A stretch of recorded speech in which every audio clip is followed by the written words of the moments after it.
Hello students, let us solve the following problem.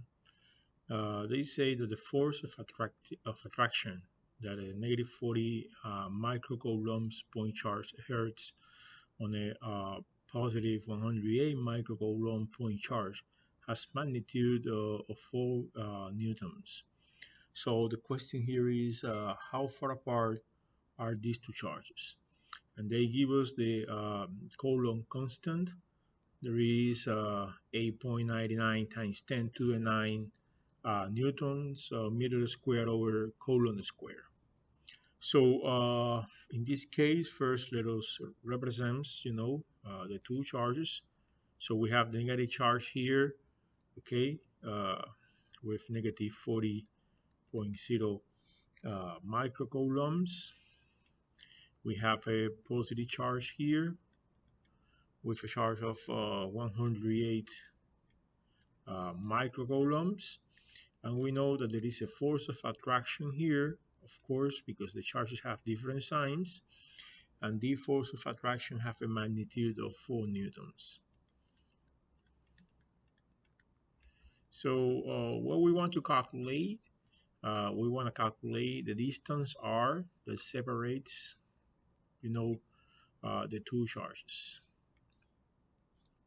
So using the Coulomb's law, we can say that the Coulomb force is equals to the Coulomb constant times the magnitude of the charge Q1, the magnitude of the charge Q2, right, divided by the square of the distance between the two charges.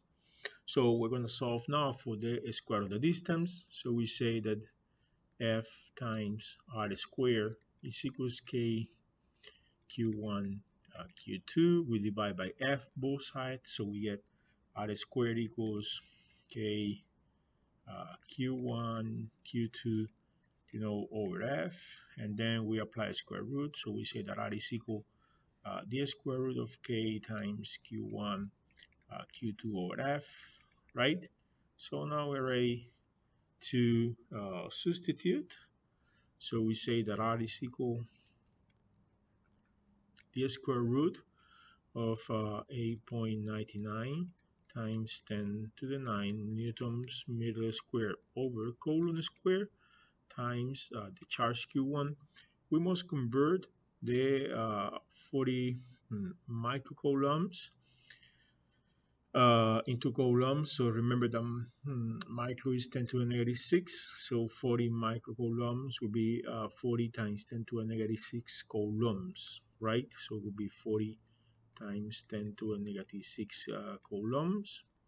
108 microcoulombs will be 108 times 10 to the negative 6 coulombs. All this divided by the force, that is 4.00 newtons, right?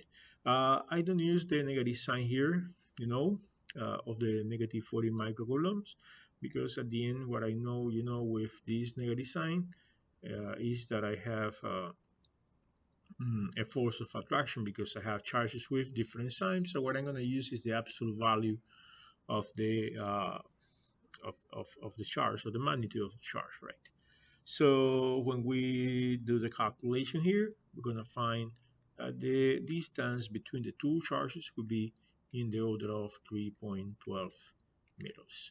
So in this very simple problem, we were able to find, the distance that separate 2-point charges with different signs. So with a force of attraction between the charges, if I know the magnitude of the charges and I knew the force, the attraction force between these two charges. Thank you for your attention.